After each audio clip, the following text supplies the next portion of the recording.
Hello and welcome back to another episode of the Tank Observers podcast. I'm your host, Jackson McCarty, as always joined by my co-host, Chris Spar. And Chris, what are we doing today? We're talking about the hidden gems of this NFL draft class. Yes, what side of the ball? Oh, the offense. Yes. We have the offensive side of the ball this time. Mm-hmm. Next time, Think you can guess. I can't. Like Topher said, we've picked out three people each on the offensive side of the ball who we think is being overlooked in this draft class. We're just going to tell you a little bit about them. Information's always fun to give out, and maybe you'll go out and watch some of these guys and see for yourself what you think about them. Yeah. Easy enough. Yeah. Well, all right. Let's kick it off with I'm going to go first Go for it. because I'm really excited to talk about my first guy. You always are. I have picked Zach Thomas, the quarterback from Appalachian State. And a lot of you might be like, who is this guy? You would be justified in saying that because he really hasn't gotten a whole lot of luster across his collegiate career. He's from Appalachian State. Yeah. I mean, despite the fact that he has been the QB for Appalachian State's prime, realistically, he's been their QB since 2017, I believe. He doesn't really get a whole lot of recognition, but he's my Minshew pick for this draft class. And I've been saying it for almost a year now. Yes, this isn't a new thing. This has been happening for a while. Yeah. I only hopped on the Minshew bandwagon when I found out he was rocking a sick mustache. Oh, yeah. So I was actually late to the party. He's been on the Zach Thomas bandwagon since the end of last year's draft. Yeah. As soon as I saw him and started watching some tape, I was like, this kid could be something. Yes. He's a little small. I will give him that. I think that's probably what holds him back most. He's 6'1". Not quite what you're looking for in a quarterback, but if you're ever going to be a 6'1" quarterback, now is the perfect time to be entering. Exactly. Gardner Minshew is literally 6'1". Exactly. You literally already have the smaller guy right there. You have Kyler Murray, who's 5'10". There's a lot of short quarterbacks. 6'1's not that bad anymore. No. And he plays a very similar style of ball to Gardner. He's really good at play action. He has some mobility, but what really sets him apart is his confidence and leadership. You can tell whenever he steps on the field that he believes that his team could beat Alabama on any given weekend. And that alone will combine with some of his he's not unathletic by any stretch of the imagination. He's got a little bit of an arm there. I think he could land somewhere like Tampa, or who's another team that has a QB probably on the way out and doesn't have a clear backup? Pittsburgh, maybe? You know who hasn't been re-signed yet? Who? Jameis Winston. So the Saints. Saints.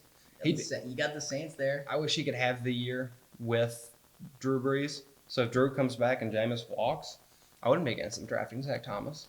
Where would Jameis go? You know, it's strange. I really like Jameis to the Jaguars, but they already kind of... Yeah, they're kind of... Trevor Lawrence kind of already... like They're in a committed relationship. He's all but on their team. I really don't know where he'd go, honestly. Philly?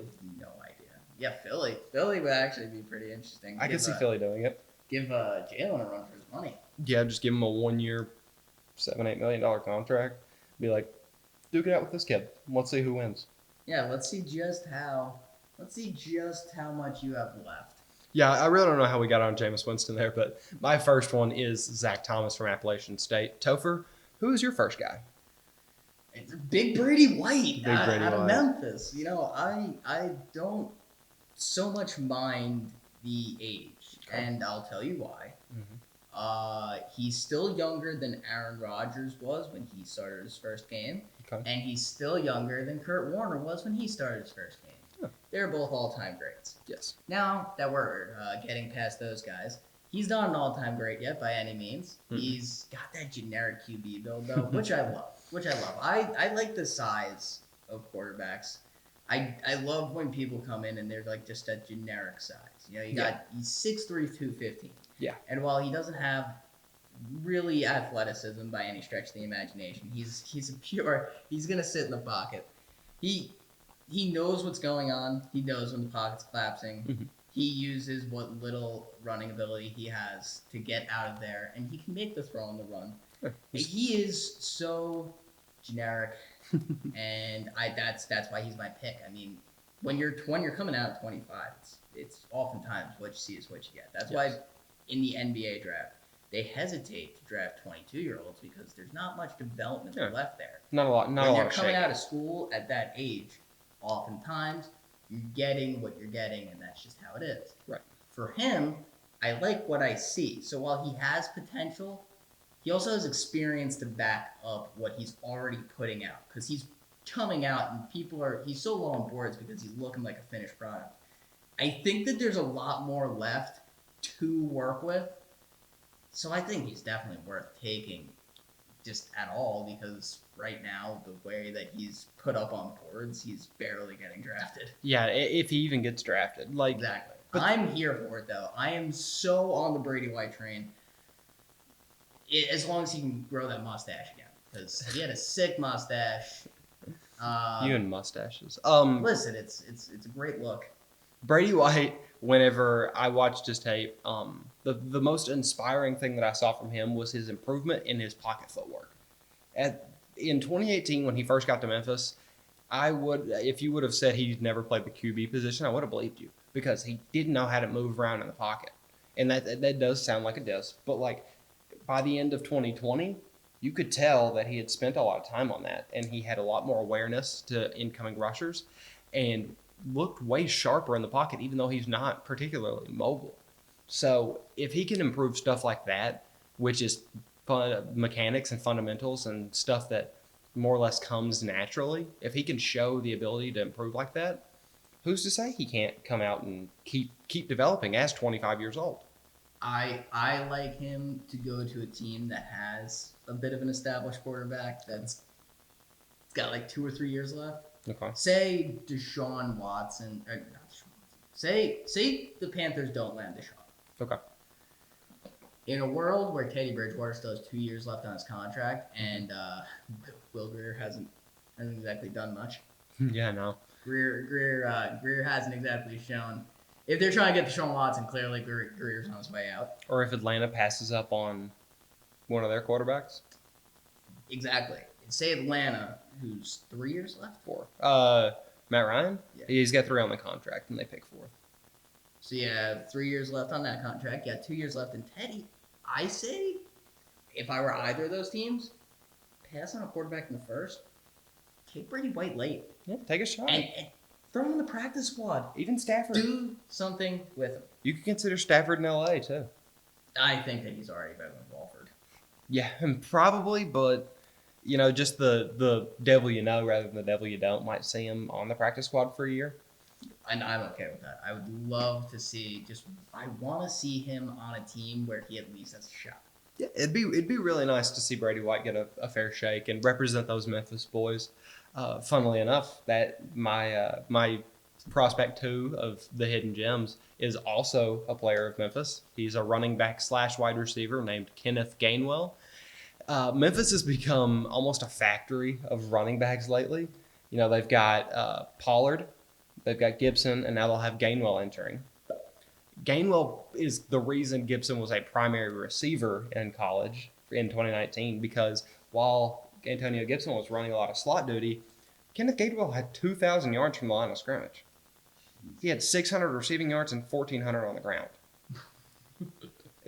Kenneth Gainwell is the dude. He's a bit smaller, but he can still run that slot action. He can still be a very viable candidate out of the backfield as a receiver. And I think he has real running back 1 upside. And you see people talking about, obviously, Javonte Williams, Najee Harris, Travis Etienne. And then there's kind of a gray area behind them. You've got Michael Carter, Trey Sermon maybe, Chuba Hubbard. Michael Carter, too. See, I would rather have Gainwell at the exact same pick than Carter. Oh. If I'm picking let's say I'm just picking at 75, I need a running back. Javonte, Najee, and Travis are all gone. I'd go Kenneth. See, in a place like Buffalo, where they have a ridiculous quarterback who has wheels on him, a sick arm, and you have 2 backup running backs. Mm-hmm. Yeah. Because I do not see Devin Singletary as a 1, and they haven't seen enough of Zach Moss. Do to not say that trash he's Zach a- Moss. I'm not trashing Zach Moss. I'm saying right now they have 2 backups on their roster. Mhm. I would love to see Kenneth Gainwell, who's racking up 600 yards in the air and 1,400 on the ground in that backfield, That would be and nice. see what he can do with Josh Allen cranking the ball out. And he doesn't even really limit Zach Moss's ability to develop because No, because you can still use Zach Moss between the 20s. yeah, because we literally Or- talked about before Zach in- Moss came out. Yeah, in the red zone. We talked about Zach Moss being probably needing a complimentary back, and It would be nice. if you don't see that in Devin Singletary, take Kenneth Gainwell. At worst, you move him to the slot, Yeah. and you let Cole Beasley rest every now and again. Yeah, Cole Beasley's never really off the field, is he? No, but like he is getting older, and you're going to need somebody to do it. Kenneth Gainwell is here and can play both of those roles very well. He can do a little better of whatever he wants to, can he? Yeah, he really can, man. I'm very notorious for being high on Swiss Army knives. He's Yes, one you of are. he's one of them. You are that dude, aren't you? I am. I very much am that guy. All right. Chris, Wow. go ahead and inform us about who your hidden gem 2 is. So my hidden gem 2 is Captain Mohawk, and if you don't know who that is, go watch some of the other videos. I'm sure you'll find the one. You brought up Go watch Captain all of them, Mohawk. actually. You brought up Captain Mohawk in our running back superlatives, and then our Senior Bowl stuff. All right, we'll go watch all of our other Yes, videos. Anyway. all of them. Actually, scratch that I said that. It's a complete mystery. You guys can figure it out. Yeah, go find Captain Mohawk. His name is Ben Mason. He's the fullback from Michigan, though. Uh-huh. So, Big Ben's a fullback, and that means that no one really cares. No. Which is so upsetting because I don't believe the age of fullbacks are dead. And you know who uses fullbacks better than anyone? Bill Belichick with the Patriots. He does. He That does. He was dude very good at finds his utilizing ways fullbacks. to use fullbacks. The issue is they don't have a fullback right now. Mm-mm. They released their fullback. They did. I forgot his name, but he was really good. Probably retired at this point. You know who else used to use fullbacks all the time? Big Mike McCarthy. Bring Ben Mason into the Cowboys. I'm not. You know what? This sales pitch isn't really what we're here for. So here's the thing with Ben Mason. Sure. He is a money fullback. He's a lot like C.J. Ham, who Okay. is a multi-time Pro Bowler at the position. Wait, didn't he get a? If I remember correctly, he was the one that got a Pro Bowl nomination without a single touch. Yes, that's Yeah. him. That is C.J. Ham for Yeah. the Vikings. Now, he can take on the role of blocker and receiver, which is something that I love to see in fullbacks because for some reason, they always catch passes out of the backfield and gain like 15 yards, even though none of them have ever ran over a 4.5. Under a 4.5, I should say. Also, he loves to pancake safeties, which is just so much fun to watch. In the Senior Bowl, one of the only times I took note of him, and that sounds disrespectful, but they didn't even really use him a whole lot. No, it was the only time he was on the field I was watching. He destroyed a defender. I don't have the name on hand, but he literally laid I him wish out. we had the name on hand so I could tell him how so not impressed I am. But here's the thing. Here's the thing. Dude stands up linebackers and pancakes defensive backs. And he brings sick energy to the locker room. Whatever team he is going to wind up on, he will be a captain. He's a straight up Janovich. He already is the captain. He Captain is the Mohawk. captain. He's Captain Mohawk. Dude rocks the faux hawk that Brad Pitt found necessary to give to all of his children. He is Jesus. just a big energy dude. Just a massive locker room presence. And I am so here for it. I found it interesting whenever I was scrubbing through the list before that you did end up picking a fullback, but I can't blame you because if you're going to go with fullback this year, Ben Mason is the pick. He's such a beast. He is. He's a hilarious guy to track. He's one of those guys that, to bring him up again, he could be like a Minshew as far as media goes, where Yeah. like it's just like, dude, I want to hear what this guy says because he looks crazy and Yeah. you can tell he has a good time. He's got all the energy. He's got just all of the energy. Exactly. And Ambassador of good times. you mentioned how he could kind of serve as like an H-back role with He could, as yeah. as a receiver. He could absolutely serve as a third down back out of that field because he's going to get that pass blocking done too. Yeah, he's very confident that you could use a 7th round pick on him and get that return. Yes. He will more than return your 7th round pick, although I find that disrespectful. Minimum 6th. Minimum 6th. Minimum 6th. 6th and up. Yes. If anybody's looking to Janikowski a fullback this year, Take Ben him in the Mason's your second boy. round. Yeah, Literally, wasn't that like the first? No, he was in the first Oh round. yeah, no, he was like the 22nd overall. Yeah. They If took you a want- punter. Hey, Jaguars, I dare you to draft you first overall. I hate to tell you this, Toph, but they're definitely not going to take that advice. That was the Jets. The Jets will do it. The Jets will do it. They've got. Miami will do it too. Those are two teams known for watching it. What pick do they have from Two. the Oh. Seattle? 27? 20, 23, 23? 22, 23. Okay. That's where Ben Mason could go. If it's 22, Ben then it's Mason. literally perfect. But Ben, regard- we're here for you, Ben. We want you in that first round. let's keep the trade moving. We've spent enough time on the Ben Mason hour. I guarantee it. He'll be better than Schuster. That's bold. All right. It's very bold. I'm gonna kick off with my third. It's so bold. I've got Kylan Granson, a tight end out of SMU.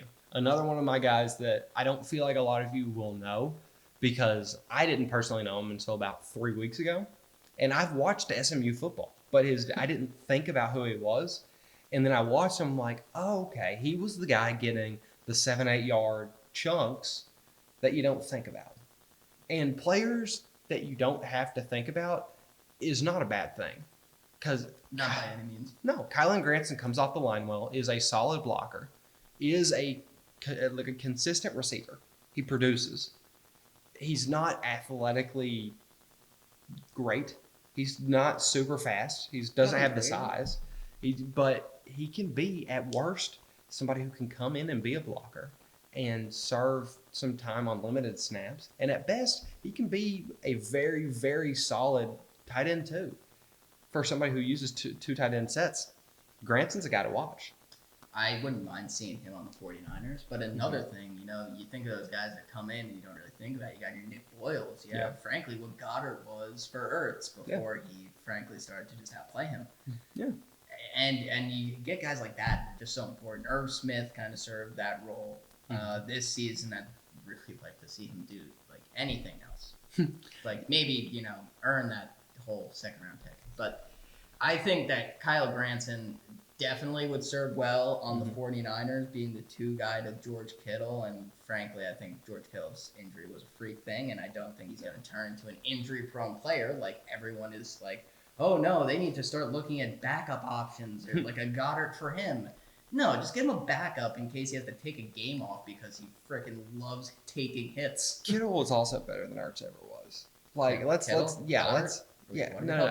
because you said he needs an Ertz or he needs a Goddard. Oh. Ertz was always in somewhat of a position where it's like he can be replaced if it has to. Kittle is not that. Kittle, you keep on your roster. Yes, absolutely. But Let's come. That's almost disrespectful to Kittle to suggest that there's somebody who could Goddard him. Whoa! I said get him a No, Goddard. not you. I'm I- saying that people that are on that line of belief. Oh, You're literally yes, arguing no. against that. Oh no! Never try to replace Kittle, please. Yeah. If you do, oh man, give him to the Vikings at least. Be havoc. It would be havoc. Terrible thing.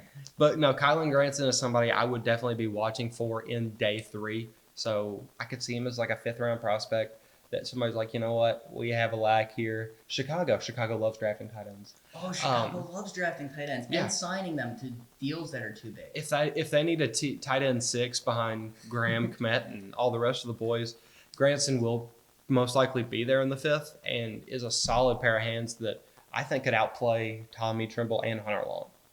Another team that loves to just hoard tight ends, I think the Colts. The Colts love it. The Colts could definitely use him to back up Burton, Doyle. Maybe bring Fleener back. Why not? They have Mo Alley Cox on the roster as well. Mo Alley Cox. Last year they had Ebron. They did. Ebron was a Pro Bowler 2 years before that. Never mind. Yeah. So The year that Doyle got hurt. that wraps up my personal hidden gems. Topher, who is your final hidden gem? I couldn't land on a offensive lineman, so I decided to also go tight end. Okay. Since we're just going twinsies today. So I'm taking Trey McKitty out of Georgia. Honestly, just because. No, but his biggest draw is definitely his blocking, since during the Senior Bowl, he was the best offensive lineman on the team. That being said, he shouldn't be underestimated. He's not just a blocker. He also has sick hands. Yeah. And that's not to say he's a good receiver, because frankly, his routes are anything but sharp. Okay. But he doesn't have to be open to catch the ball, which is my favorite part of his game. He can because use his frame. he does have a hard time getting open, but dude is a straight up power forward. He's one of those tight ends that boxes the dude out in the end zone. He's a frame dominant tight end. Yes, He's not afraid to throw his weight around. But frankly, he's another one of those 7-yard chunk guys. Yeah. He's not going to be started. No. But he's a Probably not. great guy to bring off the bench for blocking sets, for, heavy sets, for red zone sets, so that you could just lob the ball up and be like, he's big. It's like he'll get it. It's Yeah, fine. it's- He came in at 6'4" and then almost 250. Yeah, he's a monster. Yeah, he's pretty hefty. He's a monstrous boy. He's a thick boy. His frame is certainly filled out. Yes, he's a large man. But those are our hidden gems for the offense. Next time we will do defensive ones. We'll mix it up a little bit more, try to stay away from the same position so we're covering all of our bases. But for now, I'm Jackson McCarty. And I need to find a new offensive line. See you guys next time. Please show